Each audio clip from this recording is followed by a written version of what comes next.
Every game begins the same way. What's up, Orange and Black Nation?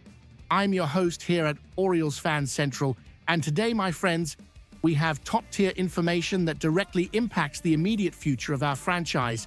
Before we dive into the details of this analysis, which could redefine our outfield for 2026, I need to ask you to do one thing. Subscribe to the channel right now. Turn on notifications so you don't miss any exclusive updates, in-depth analysis, and the latest Baltimore Orioles news. Here, as you know, it's reliable, detailed, and straight-to-the-point information delivered in the style you know and trust. The winter meeting season is just around the corner, and one of the biggest question marks on the Orioles roster continues to be the center field position. I know the meteoric rise of our homegrown talents fills us with pride and hope, but being realistic and objective, as we always are here on the channel, the organization's number 4 prospect, Enrique Bradfield Jr., while a bright future, is still refining his game in the minor leagues. This means that the need for an elite, big show-ready center fielder is the front office's number 1 priority this offseason. Looking at our current outfielders, and which includes Colton Cowser, Dylan Beavers, Tyler O'Neill, Heston Kierstad, and the newly acquired Leody Taveras, $2 million as one-year contract, only Cowser and Taveras are considered viable options to play regularly in center. And here is my inside analysis. Cowser, who took over the starting role after the Cedric Mullins trade in July, has an above-average arm, but his top-end speed is not ideal for covering the vast territory of center field at Camden Yards. My read, based on technical observations and scouting data I've obtained, is that he would fit better and with more impact in a corner outfield position. Taveras, on the other hand, is a depth option with 494 games of experience, but the fact that he was waived twice last season suggests he is, at best, a stopgap for the 4th outfielder spot, not the definitive solution.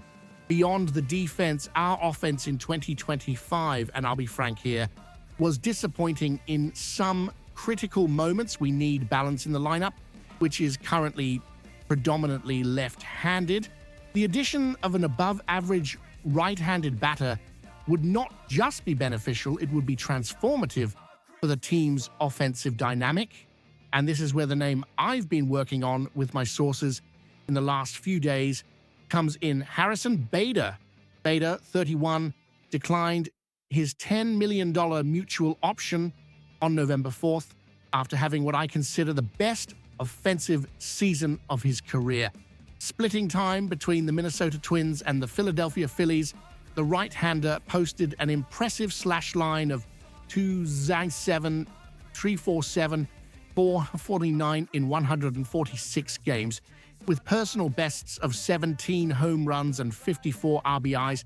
The detail that catches my eye and points to a sustainable improvement is his performance after the trade. He hit .305, 63 in 194 plate appearances with the Phillies. Sure, luck with balls in play, a .359 BABIP, well above the league average of 291, helped, but I insist, and the data confirms, his hard hit rate rose to a personal best of a very 40%. This is not just luck, Orioles Nation, it's technical adjustment and strength. The real cherry on top, however, is the defense. As a former Gold Glove Award winner, Bader positions himself as the best available defensive option among center fielders on the market. He tied the 7th among qualified outfielders with 13 defensive runs saved DRS in 2025, and the StatCast data that proves his elite range. Bader was in the 92nd percentile in OAA, love from 7 OAA.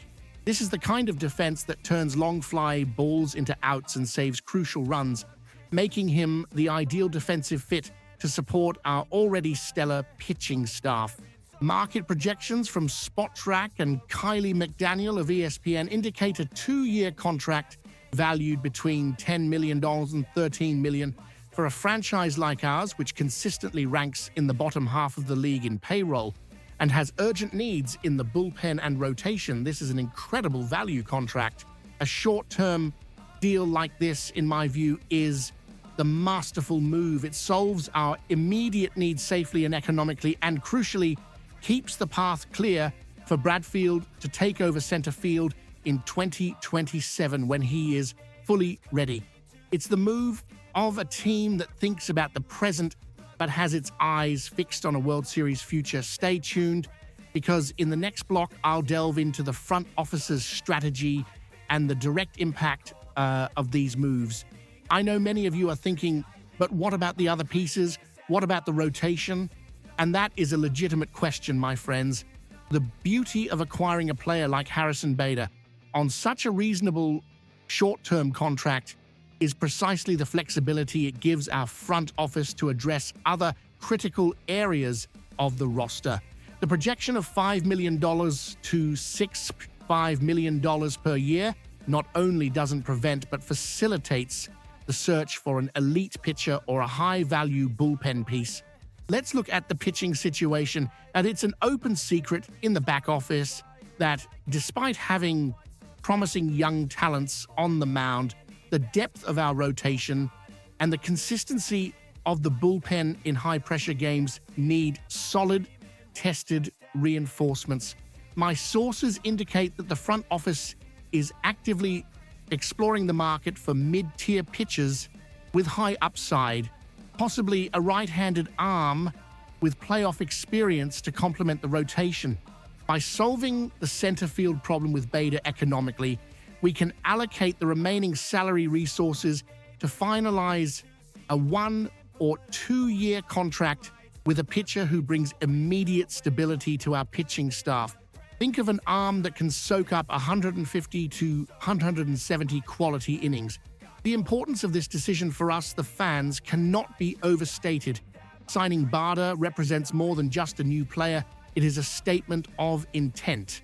It shows the franchise is committed to maximizing the championship window now while protecting the future. Bader's elite defense in center field has a ripple effect throughout the outfield, allowing Causa and Kjerstad to focus on their corner positions with less pressure. This is the kind of defensive synergy that can win close games in the American League East, a relentless division. Moreover, the factor of lineup balance is something our coaching staff has been emphasizing. Having Bader, a right-hander, batting in a key spot, likely in the bottom of the top of the order or the top of the bottom, depending on the formation, breaks up the monotony, the mother of lefties.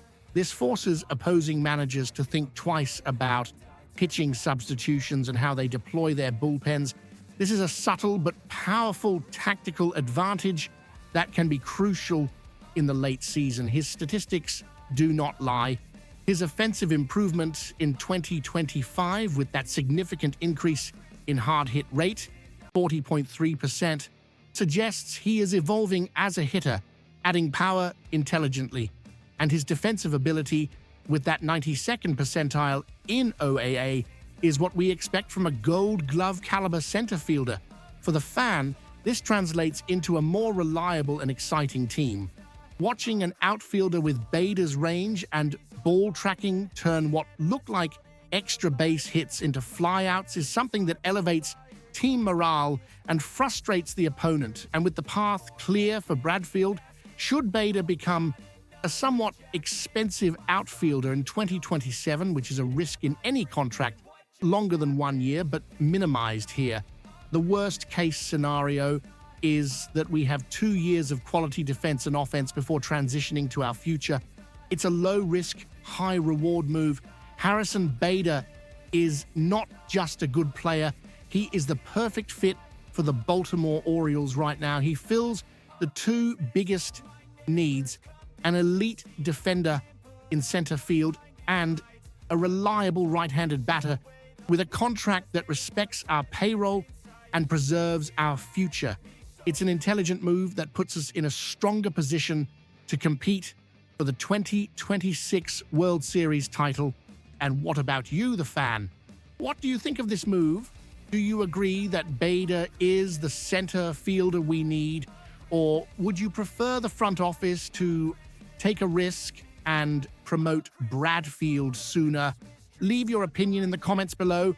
I want to hear the voice of the Orioles Nation. Don't forget, for quick, in-depth analysis and all the exclusive Orioles news, subscribe to the channel and turn on notifications. I'll be back soon with more hot stove news. Thanks and go O's.